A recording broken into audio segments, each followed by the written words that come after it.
Hello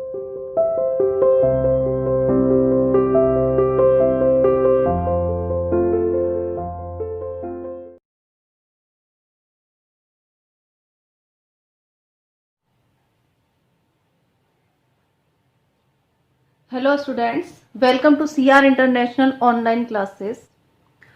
Today we are going to discuss the very short question answers of the chapter number 8. जैसा कि आप लोगों को पता है, हम चैप्टर नंबर 8 की रीडिंग कल कंप्लीट कर चुके थे, तो आज हम उसके वेरी शॉर्ट क्वेश्चन आंसर्स यहाँ पर डिस्कस करेंगे। चलिए शुरू करते हैं। फर्स्ट क्वेश्चन देखिए, how many types of girdles are found in human body? Human body के अंदर कितने प्रकार के गिर्डल्स पाए जाते हैं? आंसर देखिए, 2 types of girdles are found in human body. Human body के अंदर 2 टाइप्स के यानी कि 2 प्रकार के गिर्डल्स पाए जाते हैं। गिर्डल्स क्या होते हैं? जहाँ पर हमारी बोन्स जो है जुड़ी हुई होती हैं। बोन्स भी कौन सी वाली? हमारी शोल्डर बोन्स और हिप बोन्स। तो जहाँ पर हमारे शोल्डर बोन्स, शोल्डर से जो है बोन्स आर्म की जुड़ी हुई होती हैं, वो हमारा होता है शोल्डर गिर्डल। और जहाँ हमारी जो लेग, जो पैर है, हमारी जो लेग्स होती हैं, उसकी जो हमारी बोन्स जुड़ी हुई होती है, वो हमारी हिप गिर्डल्स से जुड़ी हुई होती हैं।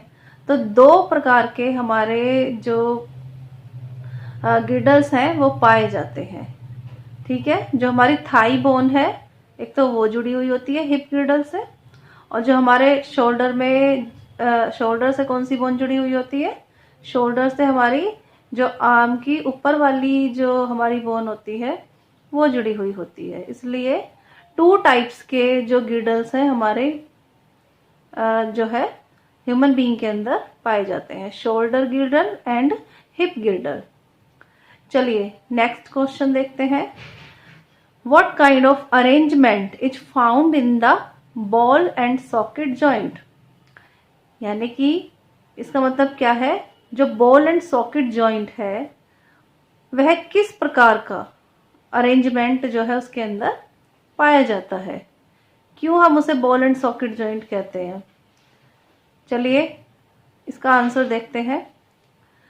Ball like rounded end of one bone, जो एक बोन का जो एंड है, एक सिरा जो होता है, वो बॉल की तरह होता है, राउंड। और वो किस में फिट होता है?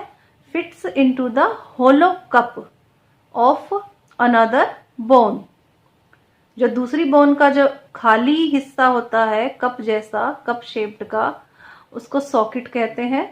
उसमें वो जो राउंडेड बोन होती है दूसरी वाली, वो उसके अंदर फिट हो जाती है।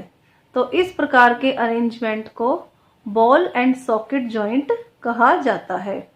और ये बॉल एंड सॉकेट जॉइंट आपके शोल्डर के अंदर पाया जाता है। शोल्डर की जो बोन, शोल्डर जो है, शोल्डर में जो आर्म की आपकी बोन जुड़ी हुई होती है, वो बॉल एंड सॉकेट जॉइंट के द्वारा ही जुड़ी हुई होती है। Next question is, how many legs does a cockroach have? Cockroach के कितने लेग्स पाए जाते हैं, या कॉकरोच के कितने लेग्स होते हैं? जैसा कि हमने चैप्टर में भी पढ़ा था, अब हम मैं फिर से बता देती हूँ।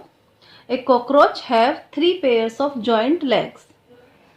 कॉकरोच के 3 पेयर्स है ना, 3 जोड़े जॉइंट लेग्स पाए जाते हैं कॉकरोच के अंदर।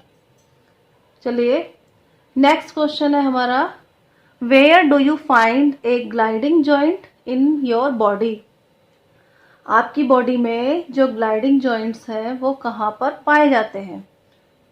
जब हमने जॉइंट्स पढ़े थे तब बताया था मैंने, gliding joints are present between wrist bones and ankle bones.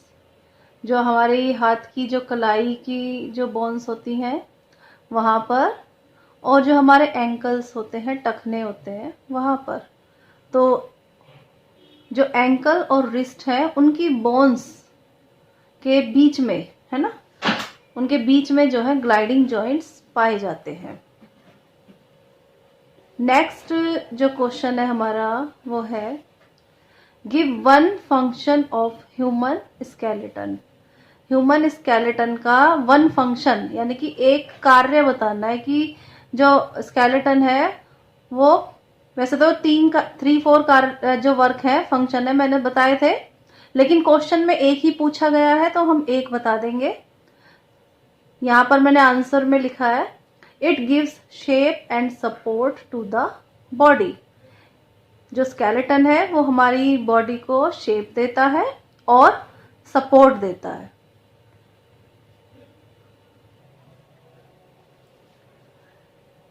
Our next question is question number 6, that is why are the last 2 pairs of ribs called floating ribs?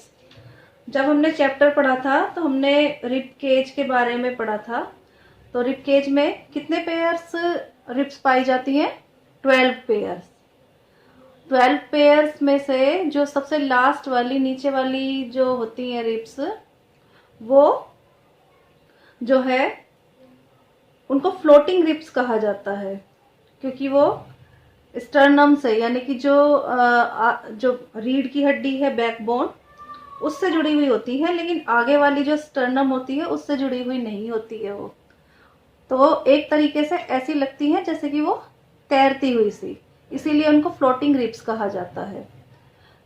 तो इसका आंसर है last 2 pairs of ribs called floating ribs because they are free at the front end।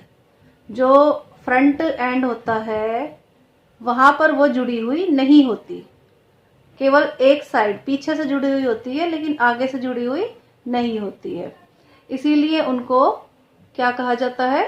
Floating ribs कहा जाता है।